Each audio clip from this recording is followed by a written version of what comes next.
بسم اللہ الرحمن الرحیم۔ دوستو، کیا آپ جانتے ہیں شیطان کس وجہ سے مردود ہوا؟ ناظرین گرامی، اللہ تعالیٰ کا ابلیس کو کہنا کہ اس سے اتر جا، اس سے نکل جا، اس بات پر دلیل یہ ہے کہ وہ آسمان میں تھا جس سے اس کو اترنے کا حکم ہوا۔ اس نے جو مرتبہ اور مقام اللہ تعالیٰ کی عبادت کر کے حاصل کیا تھا اور اپنی فرما برداری اور عبادت سے فرشتوں جیسا قرار دیا گیا، وہ اپنے تکبر اور حسد اور اللہ کی نافرمانی کی وجہ سے اپنے اس مرتبے سے ہاتھ دھو بیٹھا اور ذلیل و رسوا ہو کر زمین پر اتار دیا گیا۔ اور آدم و حوا کو اللہ تعالیٰ نے حکم دیا کہ تم جنت میں سکونت اختیار کرو، جیسا کہ ناظرین اللہ تعالیٰ نے فرمایا اللہ تعالیٰ نے اے آدم، تو اور تیری بیوی جنت میں رہائش اختیار کرو اور اس میں سے جہاں سے چاہو کھاؤ اور اس درخت کے قریب نہ جانا ورنہ تم ظالموں میں سے ہو جاؤ گے۔ اور اللہ تعالیٰ نے سورۃ الاعراف میں فرمایا، اور اللہ تعالیٰ نے فرمایا تو نکل جا اس سے ذلیل اور راندا ہوا، ان میں سے جو تیری پیروی کرے گا تو میں تم تمام سے جہنم بھر دوں گا۔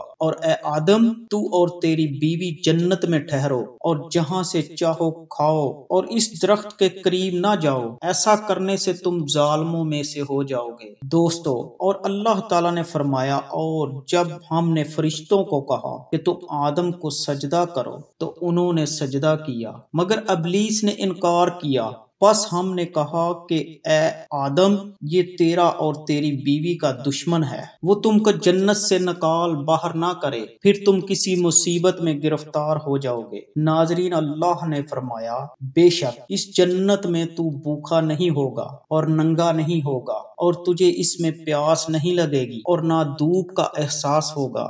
اسی طرح ناظرین، سوال یہ پیدا ہوتا ہے، وہ درخت کون سا تھا جس سے آدم علیہ السلام کو روکا گیا؟ دوستو، مفسرین کا بھی اسی بارے میں اختلاف ہے کہ وہ کون سا درخت تھا جس سے آدم علیہ السلام کو روکا گیا۔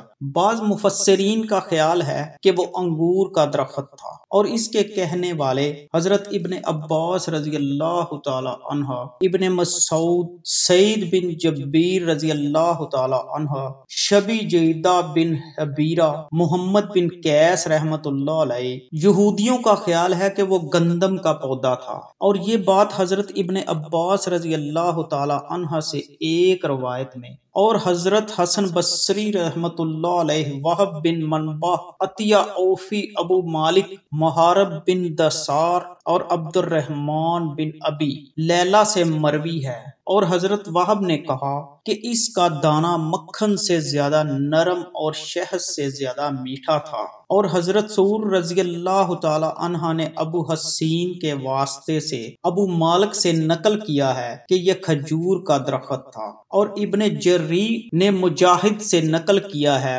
وہ فرماتے ہیں کہ وہ انجیر کا درخت تھا۔ قتادہ ابن جری اسی کے قائل ہیں۔ اور حضرت ابو عالیہ نے کہا کہ وہ ایسا درخت تھا کہ اس کے کھانے سے بولو براز کی ضروریہ، ہوا خارج ہونے کی شکایت ہوتی تھی۔ اور ناظرین، یہ چیزیں جنت کے شیان شان نہیں تھی۔ دوستو، یہ کوئی بڑا اختلاف نہیں ہے، ویسے اس کو اللہ تعالیٰ نے متعین نہیں کیا ہے۔ اگر اس کی تعین میں ہمارے لیے کوئی فائدہ ہوتا تو اللہ تعالیٰ ضرور اس کی وضاحت فرما دیتے۔ قرآن مجید میں اور بھی کئی امور مبہم رہ گئے جن کو واضح کرنا ہمارے لیے کوئی خاص فائدے کا سبب نہ تھا۔ ناظرین گرامی، ہم اپنی اگلی ویڈیو میں حضرت آدم علیہ السلام جس جنت میں تھے وہ کہاں تھی، اس کو تفصیل سے بیان کریں گے۔